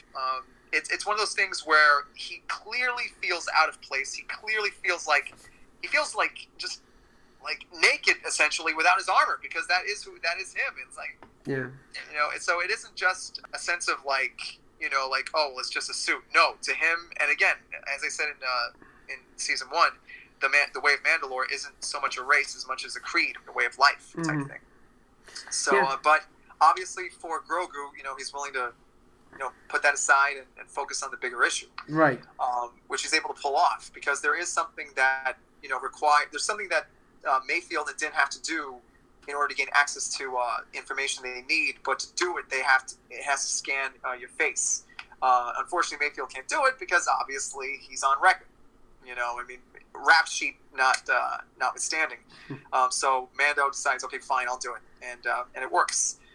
But along the way, they end up running into this Imperial officer who Mayfield has a bit of a history with. And they get into, and again, not going to go into too many details, but they do talk about how, some of their own people, got lost, and it was just and apparently it doesn't sit. Long story short, Mayfield really gets very disturbed at the fact that the Empire was willing to toss aside even their own people just to further a goal, and not really give any consideration to, those people who were lost and things like that. And it was one of those things where, and I think this is where the name of the chapter comes from, because obviously Mayfield was just trying to look out for number 1, for the longest time until he got thrown in the clink. But now, when with what he does in this episode, and even at the end, you really get a sense that he really, in a way, kind of finds his own cause and his own moral code, or at least as much as someone like him can. Essentially, he finds something bigger than himself. Right. And it is one of those things, and it really makes me wonder how this is going to translate into later shows or even later seasons of Mandalorian. Mm-hmm. And even not even Mando, but again, maybe other shows we'll see him in. Yeah. And how that and going forward there. Right. And of course, the end scene. Now, do you want to go ahead and say it, or do you want me to? Because I know a lot of people were saying online that this doesn't make sense. Why would Din announce himself? And I thought this was kind of like I'm coming for you. You have something I want. I'm coming for you. You better be ready. I don't care how many people you have. I don't care that you're on alert. I am coming, and I will get. Yeah, and I like it because it really it does several things. I mean, it's obviously your hero basically using your opponent's owned things against them. Uh-huh. And again, a lot of people call it like a nod to the Liam Neeson film Taken. Yeah. Or Rambo. That scene. And everyone who knows that scene, you'll know what I'm talking about. Or Rambo. Or Rambo. And it's one of those things where, Din is pretty much making it very clear. He is not talking as a bounty hunter. He is not talking as a mercenary anymore. He is talking as basically and again, as the armorer told him, you and the kid are now a clan of two. Right. And essentially, you are his father until you're able to reunite him with, with his own kind. Mm-hmm. So essentially, this is a dad, Papa Bear, making it very clear, you kidnapped my kid, I'm coming after you. Yeah. Oh, yeah. And no, it's like, I agree. And just the look on Moff Gideon's face, and again, credit to the actor Giancarlo Esposito for really selling it, because he sold it. Oh, yeah, he did. I almost thought that he was going to smirk after Mando said that. But no, the look of disdain and a little bit of fear in his eyes was all that I needed. He obviously realized, oh boy. And I remember looking at that scene and thinking to myself, okay, at this point you can throw every stormtrooper, every death trooper you've got at him. You may as well make sure that you have a good supply of body bags. Yeah. Because Mando's he's not going to stop until he gets his kid. Yeah. Period. I good. End of story. And I really like this episode too as a whole. I thought it was kind of neat. I think it really redeemed Mayfeld as a character. And I love the transport scene, very reminiscent of Indiana Jones. You know, I really like that Cara Dune is like the Chewbacca of this series. Smacking together two bucket heads. Yep. Very much like Chewbacca and Zeb before her. Yep. You know, and I love one of my favorite lines that I did not actually pick up right away is the part where they ask Boba Fett to do the mission. And he says, oh, they might recognize my face. And at first, I thought they were just talking about the fact that Boba Fett had worked with Imperials before, with the Empire before. But no, it was a nod to the fact that he was a clone. That's true. Genius. You can't really get around that. But overall, I thought the episode was great. That tense scene between Mayfeld, the Imperial officer, and Din, where you're sitting there going, don't do it. Like, you know he's going to shoot him, but you're just sitting there going, don't do it. Don't you do it. Don't you do it. You can feel the tension coming off that scene in spades. For him mentioning Operation Cinder, that was another thing that really made me happy. Again, another book thing that's brought to live action. Operation Cinder, I'm really hoping we get to actually see this in live action finally. We've seen it in the video games. We've seen it in the comics. We've seen it in the books. Let's see it in live action now. I'd love to see those Imperial messenger drones with old Palpy's face on it. I would love to see those in live action. But that was really cool to hear that spoken out loud. You know, that tension, and then finally them leaving, and then Mayfield shooting the Rhydonium and blowing up the entire base. That was awesome. Having redemption for that character was really, really good, and I'm very happy. And maybe we'll see him again. Maybe we won't. Yeah. Who knows? So let's move on to the very final episode of season 2. And again, we're going to keep this a little short. I know there's a lot to talk about. We're going to keep this a little short because we got to move on to our last topic, because we're, again, really going on 2 hours here, and I want to keep this a little short. So the last episode, The Rescue. So now that Din and his crew know where Moff Gideon are, they decide to stage a a fake landing, but they need some more people. So of course, Din and Boba go find Bo-Katan and her crew through some, let's just call it, aggressive negotiations. To say the least. They finally get Bo-Katan on their side. And now that they get on to Moff Gideon's starship, try to find Grogu, get the Darksaber for Bo-Katan. I will say this is probably my most favorite episode of the season. It means a lot to me. I'm going to start off. I'm sorry. I'm going to start this one off this time. No, go ahead.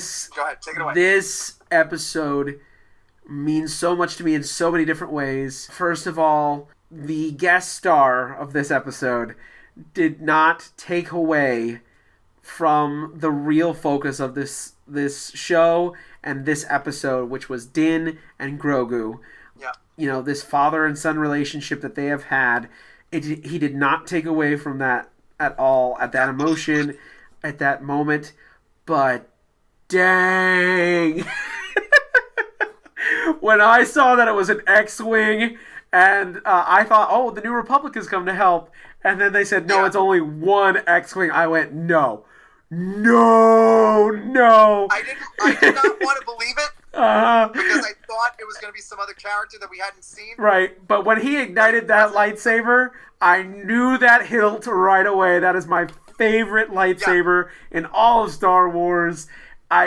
First I was a little bit like, oh, maybe it's not who I think it is. And then when you saw his black gloved hand, I was like, no, it's done. Doubt is over. I have no doubt who this person is. For me, it was when I saw the blade in color. Yeah. I'm like, oh man. Oh boy, this is. So. Action-packed, beginning to end, just like with the tragedy. They do not waste time with anything. They go right into it. They get right to the point. And then that scene at the end. Let's talk about the Dark Troopers. That scene where Din fights one. Wow. Just... Yeah. Essentially, I likened it to basically him fighting one of the Terminators. Oh, yeah. The Empire's version of the Terminators. Yeah. And even the way they moved, it didn't look like it was CG. It felt like basically when in the original Terminator, where it was basically stop motion, it felt like that. But even with that, it had a sense of like a visceral feel. Oh yeah, it had that sense of like, these things. Yeah, those are things that not to be messed with. Yeah. Yeah. And it was just. Oh yeah. Okay. The one scene where it showed one of them actually grabbing Mando and starting to beat on his helmet. Oh yeah. Actually, literally punch it. Yeah. I almost thought for a moment that his helmet was going to break. Oh, yeah. I got a Dark Knight Rises vibe from that, because that's what Bane did exactly that. So I really thought as the Dark Trooper was doing that, I thought, I know Beskar's tough, but I don't think it could, but who knows? Yeah. But no, that part worked. But just trying to stop one alone, it's like, and again, Mando threw everything he had at him. I mean, he shot him with his blaster. He even used the last of his whistling birds, but that still wasn't enough. It still wasn't enough, and you really felt like, how in the world are they going to get out of this now? And let's move on to the fight with Gideon. I thought that was very well done. Yep. Seeing the fact that the Darksaber can at least heat up that pure Beskar was really cool. And it's not surprising because this lightsaber was made by a Mandalorian. So I'm almost sure that this is probably one of the only lightsabers that could probably cut through pure Beskar. Yeah. That fight was awesome. I love that I almost felt like Moff Gideon was kind of holding back a little bit because he knew what was going to happen. Yeah. Or he probably felt, well, if I can't take him out, somebody else can.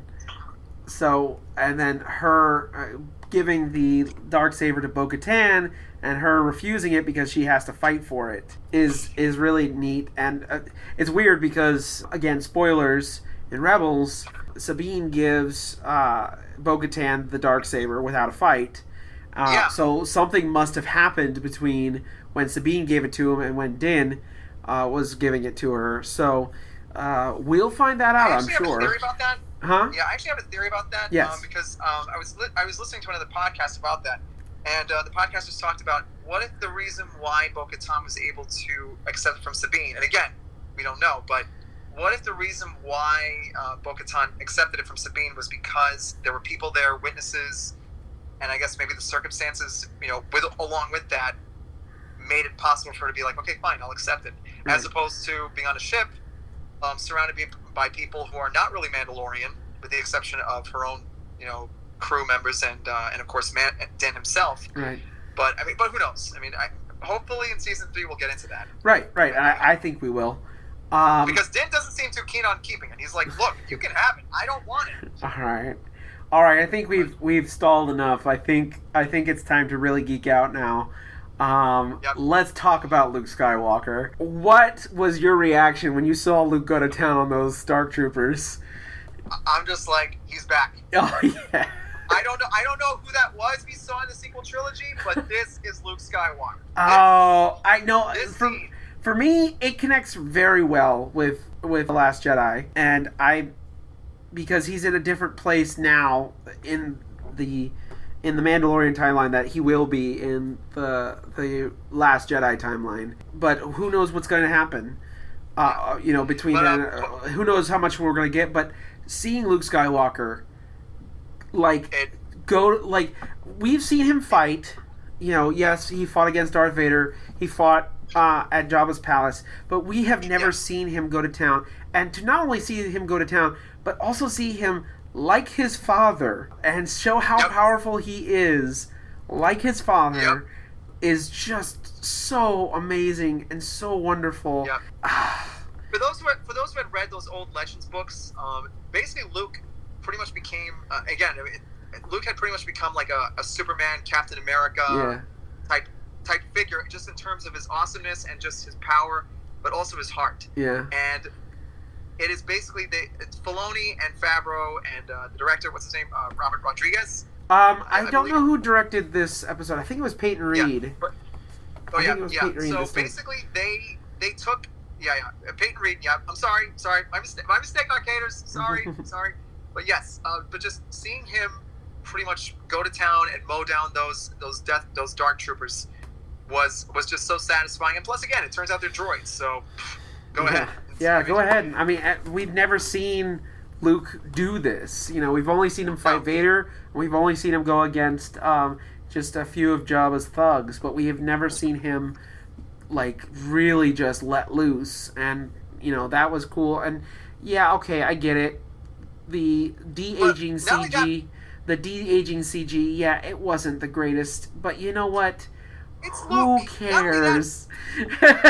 Who Not only that, cares? But, if you look closely at that scene, as he's making his way to the bridge, the whole thing, what Star Wars film did it remind you of? And Rogue One. That's right, Yeah. Rogue One. And again, this is another example over how parallels and nods, but done to help enhance the story work. Yeah. Because it's again, you got that whole father son vibe, but not only do you get a chance to see Luke pretty much do what you'd expect him to do best, especially at this point in his life, but you also get a little bit of a sense of probably what Anakin probably would have been able to do if he had basically been in that situation to try and help his friends and his wife and whatnot, and he had to do that. There's no question he would. But now imagine for a minute if he did all that, but him much more in balance, if that makes sense. Again, basically he'd be like, okay, which droid wants to join the scrap heap first? That sort of thing. But still, it was a fantastic scene. Not a single moment wasted. And I love another thing too. When I think it's Bo-Katan who says it, it's a Jedi. It then cuts to it cuts right to Moff Gideon's face, and he's not smirking. No.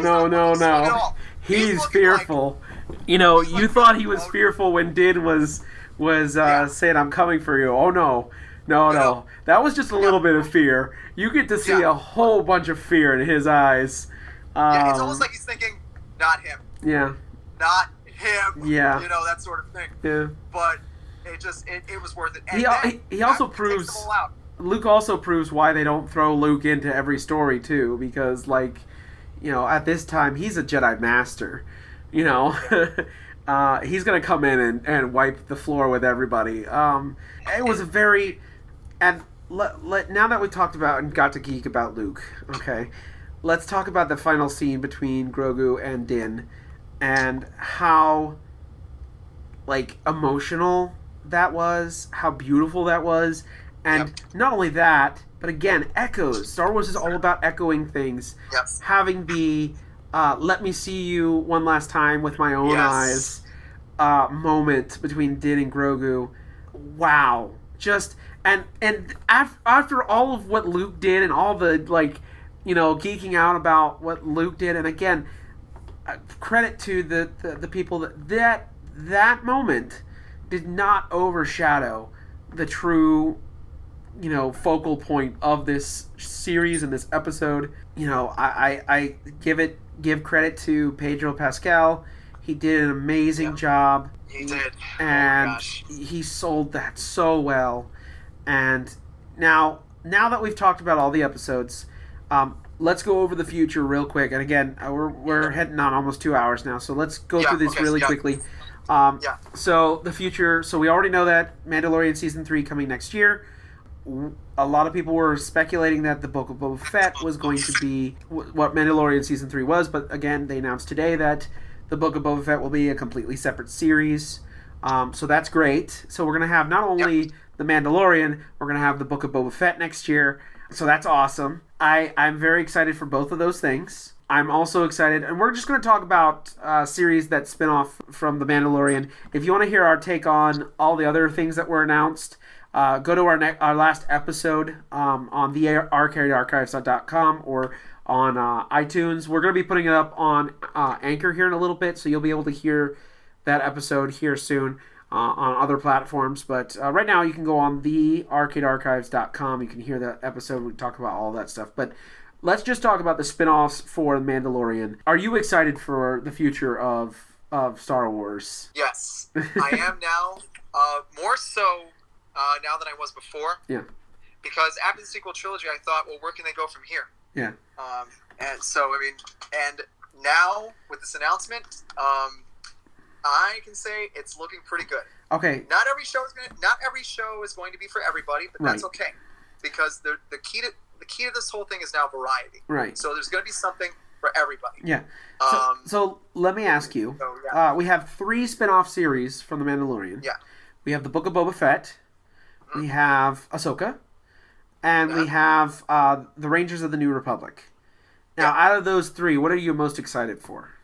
For me, it's Ahsoka first, and the second, and of course with Book of Boba Fett being second. Yeah, Ahsoka first, Boba Fett second, and Rangers of the Republic third. Okay. I mean, Boba Fett, again, he's a character that I knew of, but more like, for me, it was more like me being attracted to, like, the mystique of the character.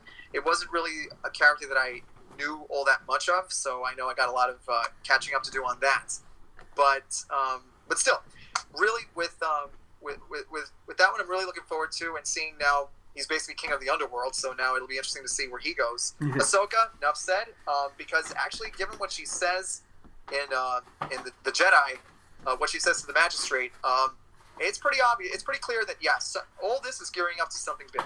Like, we're having our own little MCU thing going on with Star Wars. I want to try to stay away from speculation, but I want one. If I can, I'll be allowed to do one thing, because this is our podcast and we can do whatever we want. If we can do one thing, do you think we're going to see Thrawn in live action? I'm going to say yes. Yes. The question is how and when. Yeah. Okay. Do you think that's what the Ahsoka series is going to be about? Partially. Okay. Because I know that that Ahsoka's mission, especially for those who've seen Rebels, is to find Ezra. And we know, and even I know, that they went to the realm between worlds. Mm-hmm. And what role that part will play in is probably also something we're looking forward to.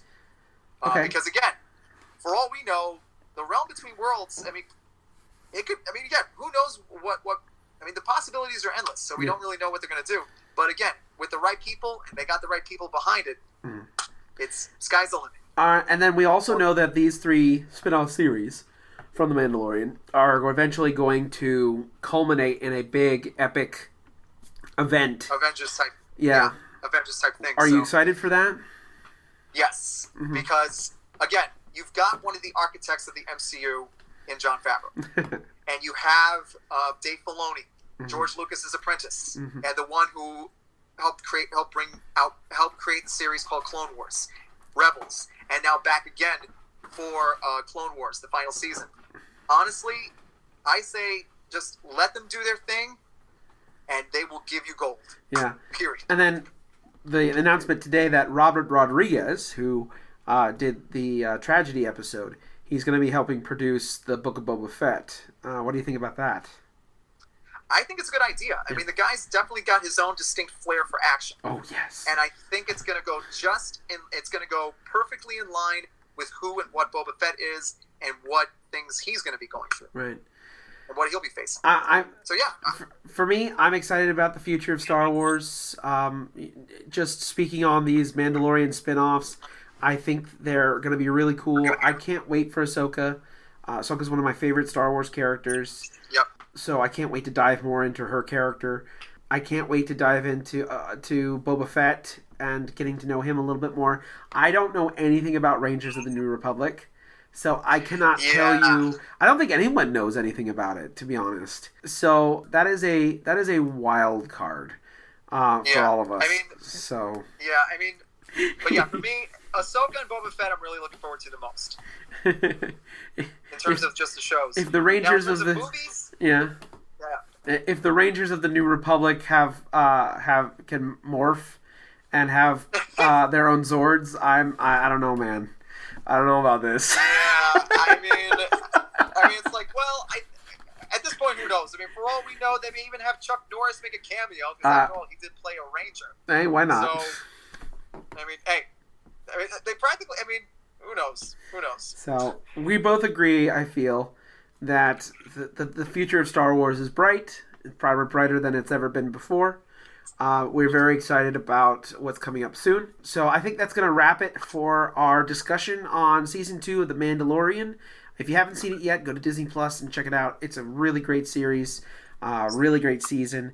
So I think our next discussion is going to be on Super Nintendo World. So we'll be talking a little bit more about that. I think that'll be more of a traditional podcast, but I think we're going to continue doing these live discussion on Instagram Live from now on. I think I'm having a good time. Danny, are you having a good time? Yeah, me too. Awesome. Yeah, I mean, it's funny because it was just an impromptu thing that I just decided to do, and then now it's morphed into this. So honestly, hey, well, I'm more than happy to keep doing these live things as much as possible. Yeah.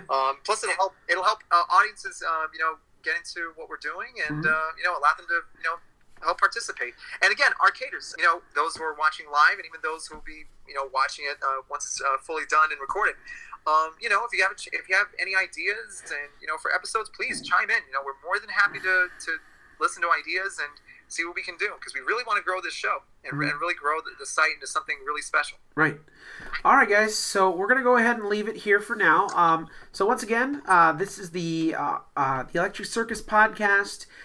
We are a podcast that's part of the ArcadeArchives.com, and you can find us there at thearcadearchives.com, thearcadearchives.com. We have lots of other podcasts and articles and stuff covering all of pop culture for both nerds of video games, for TV, for movies, comics, all that stuff. We cover all the stuff that you care about, so please find us on there. Now, if you want to get a hold of us individually, Danny, where can they find you? Well, you can find me on Instagram under the pen name Ultrasonic9, as well as I'm also on Twitter, and basically Danny the Ultrasonic Player, or now currently at the moment Danny the Holiday Arcader, under the hashtag or under the tag at Ultra SNC PLYR9. Sorry for making it convoluted. I do apologize for that. I'm also on fanfiction.net under the pen name Ultrasonic, and of course you can always find me on the site Arcade Archives itself for any articles that I do write. And of course, shout out to Scooby-Doo77. Hello, how's it going? Hi, welcome. Yep, and so you can follow me there. So, so you can find me on those places. And you can find me on Instagram or Twitter at UberNerd527. That's UberNerd J527 on both here on Instagram and on Twitter. You can also find me on Twitch, where I do streams on Sunday night streaming. You can catch me on, right now I'm playing through Hyrule Warriors Age of Calamity. So please check me out on Sunday nights. We're coming back this Sunday coming up.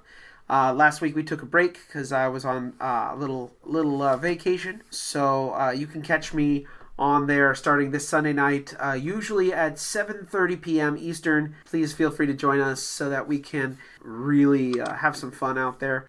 Feel free to join us at thearcadearchives.com. And you can also follow us here at The Arcade Archives here on Instagram, The Arcade Archives on Instagram. We're also on Facebook, so just look up The Arcade Archives, and you can follow us on there as well.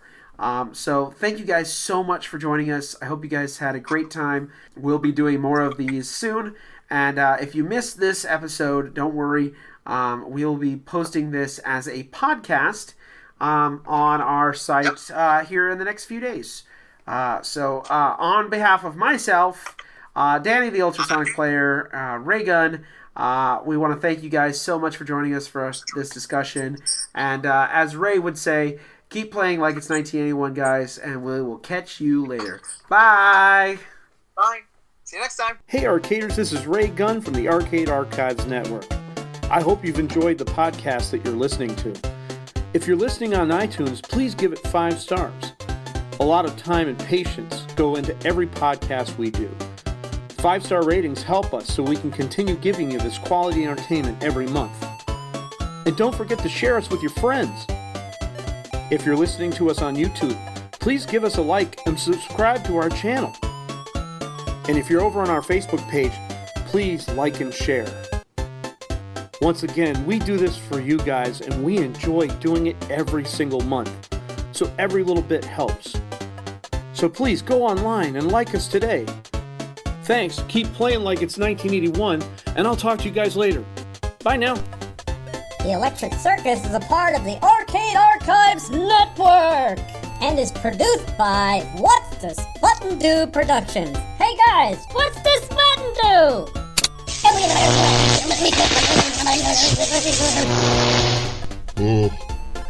that's what the button does.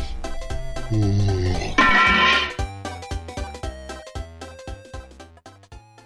The Electric Circus is a part of the Arcade Archives Network.